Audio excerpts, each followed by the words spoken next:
Bandai Allah. Ummat ki ummati sallallahu ne Muhammed Muhammed. Bubuki sallallahu aleyhi ve sellem. Sallallahu ve sellem. Aleyhi ve sellem. Bubuki ve sellem. Kitabı Kur'an. Şeytan ayet o parideki Kur'an ayet. Adama ayet.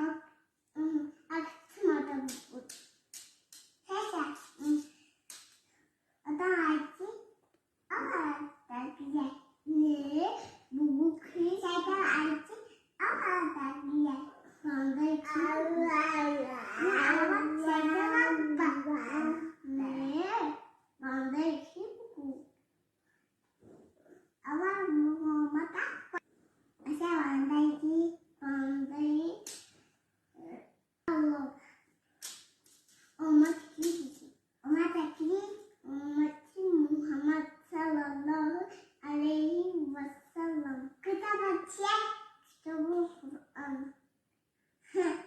Buku şeytan ayet okuyor diye.